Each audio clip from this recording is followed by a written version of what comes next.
One of the questions that I receive a lot is, Marcus, how do you get started with trading? And you see, it doesn't matter whether you're absolutely new to trading or you have been trading for a while. The good news is when it comes to trading, there are actually only three things that you need to know. And I think that's pretty cool because if you think about investing in real estate where you need to know 68 different things, or running a business where you need to know 342 different things, when it comes to trading, it all boils down to three things. So the first thing that you need to know is, what do you trade? So you can trade stocks, you can trade options, you can trade futures, you can trade forex, you can trade cryptocurrencies. What should you get started with?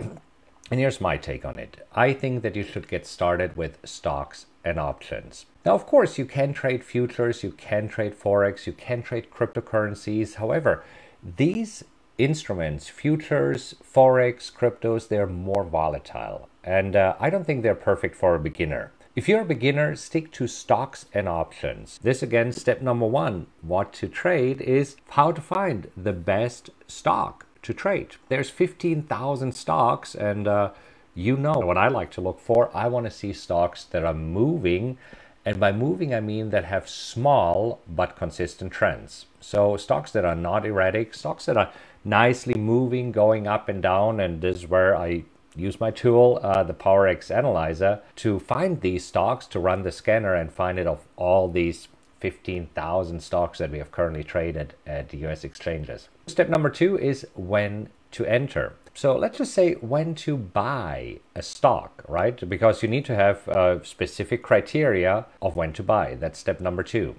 Now, what I like to do, I like to trade what I see, not what I think, and therefore I like to use indicators. Technical indicators are easy to use. Technical indicators are objective, so this way I don't have to worry about how to interpret news.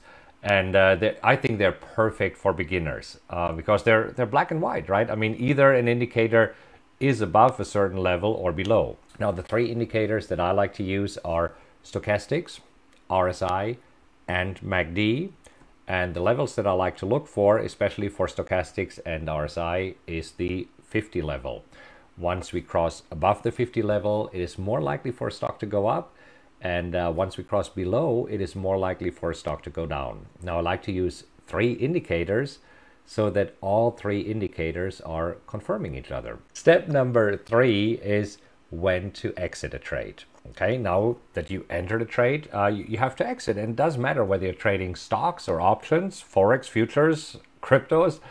At some point, you have to exit. And there's two types of exits. One is to limit your loss. So you got to have a stop loss. If the trade does not go in your favor, you need to know when to exit and say, okay, this did not work. Trust me, there will be trades that are going against you. So you need to know when to exit. The other type of exit is a profit target. So when a trade is going in the right direction, so when a stock is going up, the question is, when do you exit? Now, what I like to do, I like to determine both my profit target and my stop loss before I even enter a trade, because this way I don't get emotional while being in a trade. And by emotional, I don't mean that I'm crying. No, I mean emotional just means that we have two emotions that are driving our actions as traders, right? It's greed and fear.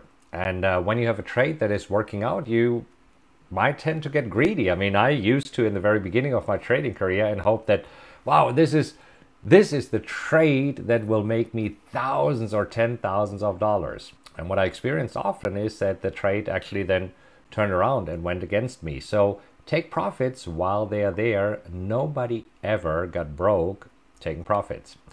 Now, same with the stop loss, right? I mean, never hope that a trade might turn around if it didn't work out, if it didn't go into your favor, if the trade went against you, get out.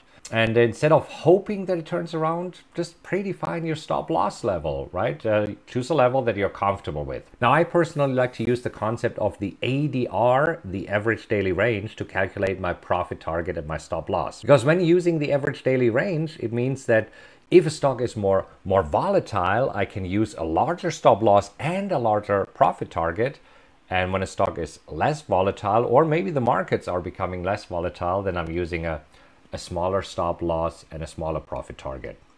So anyhow, how do you get started? Well, it all breaks down into three things. Number one, what do you trade? Whether it's stocks, options, futures, or Forex. I recommend start with stocks, and then you have to find a way to pick a stock out of the 15,000 stocks that are available.